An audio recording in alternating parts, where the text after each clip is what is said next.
Welcome too easy English course student, آج کی video بہت ہی اہم ویڈیو ہے آپ کے لیے، اس کو بالکل بھی مس نہ کیجیے گا۔ آج ہم آپ کو ڈیمانسٹریٹو پروناؤنس کے بارے میں بتانے جا رہے ہیں۔ دس، دیٹ، دیز، دوز، ان کا استعمال کیسے ہوتا ہے، ان کا کیا مطلب ہے، ان کے اردو کیا میننگ ہے اور یہ کن چیزوں کے لیے استعمال ہوتا ہے۔ یہ بہت ہی انٹرسٹنگ ویڈیو ہے اور بالکل مختصر اور شارٹ ویڈیو ہوگی۔ آپ لازمی اس کو پورا دیکھیے گا اور اگر کچھ سمجھ نہ آئے تو آپ ہمیں کمنٹس میں ہم سے پوچھ بھی سکتے ہیں۔ تو آئیے شروع کرتے ہیں۔ دس، یہ، دیٹ، وہ، دیز، یہ سب، یہ دس کی جمع ہے۔ دوز، وہ سب، یہ دیٹ کی جمع ہے۔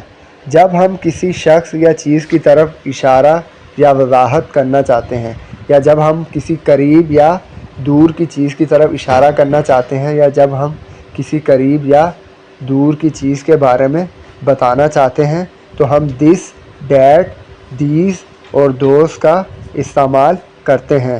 تو آئیے چلتے ہیں اب اس کی ایگزامپلس کی طرف۔ یہ بہت ہی انٹرسٹنگ ویڈیو ہے اور اس کی ایگزامپلس بہت ہی زیادہ انٹرسٹنگ ہوں گی۔ یقیناً آپ اس ویڈیو کے بعد بالکل اس کو آسانی سے سیکھ جائیں گے۔ دس، یہ، دیٹ، وہ۔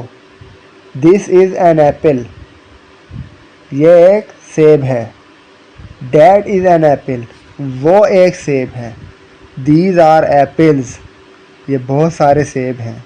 دوز آر ایپلز، وہ بہت سارے سیب ہیں۔ ایک سے زیادہ، دو سے زیادہ ہوں گے تو وہ جمع میں شمار ہوں گے۔ دس از این ایپل، یہ ایک سیب ہے۔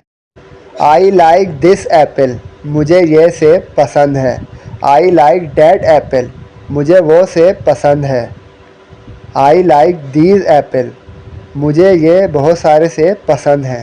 آئی لائک دوز ایپلز، مجھے وہ بہت سارے سیب پسند ہیں۔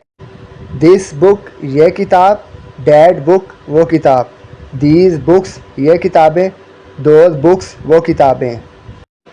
دس کار، یہ گاڑی۔ دیٹ کار، وہ گاڑی۔ دیز ایپلز، یہ سیب۔ دوز ایپلز، وہ سیب۔ دس مین، یہ آدمی۔ دیٹ مین، وہ آدمی۔ دیز بکس، یہ کتابیں۔ اسٹوڈنٹ، امید ہے آپ کو دس، دیٹ، دیز اور دوز کا استعمال اچھی طرح سے سمجھ آ گیا ہوگا۔ ویڈیو کو لازمی شیئر کر دیجیے گا اور ہمارے چینل کو لازمی سبسکرائب کر دیجیے گا تاکہ آپ کو نیکسٹ کلاس کا نوٹیفیکیشن وقت سے پہلے مل جائے۔ بیل آئیکن کو لازمی دبا دیجیے گا تاکہ آپ کو ہر نوٹیفیکیشن ٹائم پہ مل جائے۔